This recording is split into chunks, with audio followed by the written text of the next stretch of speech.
दोस्तों, होपफुली आप सब ठीक होंगे और हमारे चैनल से आपको फ़ायदा हो रहा होगा।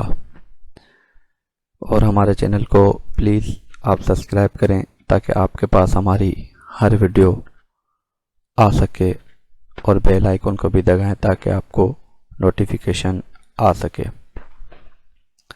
तो फ्रेंड्स, आज हम बात करेंगे कि CSS के कौन कौन से सब्जेक्ट्स होते हैं और उनका पासिंग क्राइटेरिया क्या होता है। CSS के सब्जेक्ट्स की सिलेक्शन में बहुत सारे बच्चे परेशान होते हैं और वो ये भी सोचते हैं कि कंपलसरी सब्जेक्ट्स कौन से हैं, ऑप्शनल सब्जेक्ट्स कौन से हैं, कंपलसरी सब्जेक्ट्स की पासिंग रेशो क्या होती है, मींस के उनके पासिंग मार्क्स क्या होती है, उनको कैसे पास करते हैं और उनमें कोई रिलैक्सेशन है या नहीं है उनकी पासिंग में। तो आइए मैं आज आपको इस वीडियो में वो सब बताता हूँ। तो दोस्तों, जब हम CSS का एग्ज़ाम देते हैं तो हमारे पास टोटल 12 सब्जेक्ट्स होते हैं।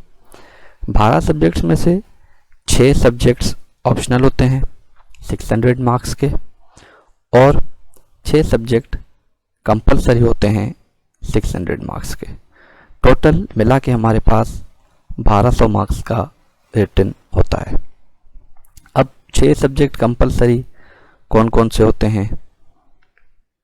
तो उन 6 कंपलसरी सब्जेक्ट्स में CSS ऐसे आता है जिसको बहुत ही डिफ़िकल्ट और बहुत ही कंफ्यूजिंग समझा जाता है, लेकिन उसके लिए भी हमारे पास काफ़ी CSPs की ट्रिक्स हैं कि जो CSPs टॉप करते हैं SS के अंदर वो कैसे करते हैं, उन्होंने क्या स्ट्रक्चर बनाया था SS का जो वो क्लियर कर सके, उन्होंने क्या स्ट्रेटजी अपनाई थी और उनके पास पेपर अटेम्प्टिंग के कौन कौन से टिप्स थी या ट्रिक्स थी जिनके थ्रू उन्होंने सक्सेस हासिल की। दूसरा सब्जेक्ट हमारे पास आता है इंग्लिश प्रेसी एंड कंपैरिजन का। बच्चे ज़्यादातर इंग्लिश ऐसे या इंग्लिश प्रेसी एंड कंपैरिजन में रह जाते हैं क्योंकि इनको बहुत ही डिफ़िकल्ट कंसीडर करते हैं और लाइट हर्ट हो जाते हैं, इसी वजह से इन एग्ज़ाम्स में रह जाते हैं। तो हम आपको हमारी जो दूसरी वीडियोस आएगी उसके अंदर बताएंगे कि CSS ऐसे का पेपर कैसे अटेम्प्ट किया जाए, प्रेसी का पेपर कैसे अटेम्प्ट किया जाए। उसके बाद हमारे पास तीसरे नंबर पे जो हमारा पेपर आता है वो होता है इस्लामियात का पेपर। अब इस्लामियात तो जस्ट मुस्लिम्स के लिए है, अगर कोई नॉन मुस्लिम इस्लामियात देना चाहता है तो वो दे सकता है, लेकिन उसके पास comparative study of major religion का भी ऑप्शन है, वो ये भी उठा सकता है।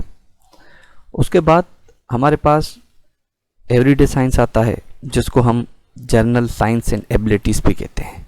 General science and abilities again ये पेपर 100 मार्क्स का होता है, लेकिन ये पेपर 2 पार्ट्स में डिवाइड होता है। एक जनरल साइंस का पार्ट होता है और दूसरा एबिलिटी का पार्ट होता है। एवरीडे साइंस को जनरल नॉलेज 1 भी कहते हैं। उसके बाद हमारे पास करंट अफेयर्स आता है।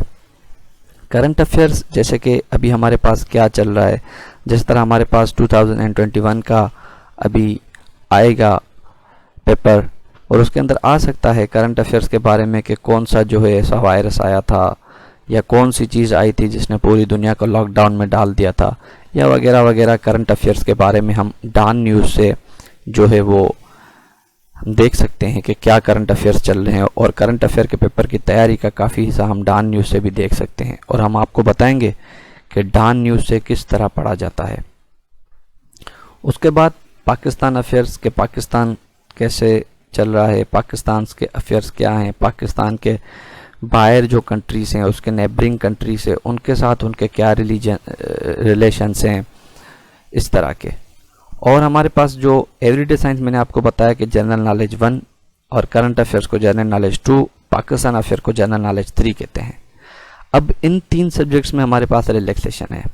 रिलैक्सेशन ये है कि खुदा न खास्ता आप करंट अफेयर फेल कर जाते हैं, एवरीडे साइंस और पाकिस्तान अफेयर्स आपका पास होता है और आपके मार्क्स 120 हो रहे हैं तो आपको करंट अफेयर्स आपका पास कंसीडर किया जाएगा, क्योंकि इन तीनों के अंदर कंपैरेटिवली हमें 120 मार्क्स लेने होते हैं, फिर वो कैसे भी आए। अगर 120 मार्क्स आ गए हैं तो हमें इन तीनों पेपर्स में पास कंसीडर किया जाता है। उसके बाद हमारे पास आता है कि इनका पासिंग क्राइटेरिया क्या है कंपलसरी सब्जेक्ट्स का। तो मैंने आपको बता दिया कि पेपर 4, 5, 6 के अंदर हमें टोटल 120 मार्क्स लेने होते हैं एग्रीगेटिंग। ज़रूरी नहीं है कि हम ये तीनों पास करें, हम इनमें से जो है वो 2 पास करके 120 मार्क्स लेकर तीनों में पास कंसीडर करवा सकते हैं अपने आप को।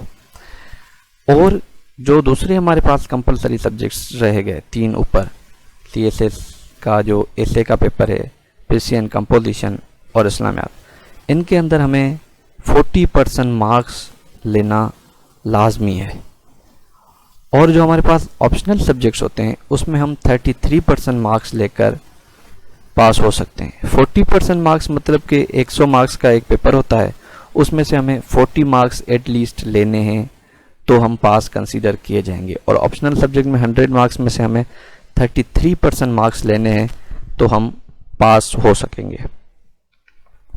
उसके पास हमारे पास आता है कि ऑप्शनल सब्जेक्ट्स कैसे सिलेक्ट किए जाए। बच्चे बहुत परेशान होते हैं कि हम ऑप्शनल सब्जेक्ट कैसे सिलेक्ट करें, ऑप्शनल सब्जेक्ट्स का क्या क्राइटेरिया होता है पासिंग का, और स्कोर गेनिंग ऑप्शनल सब्जेक्ट्स कैसे सिलेक्ट किए जाएं।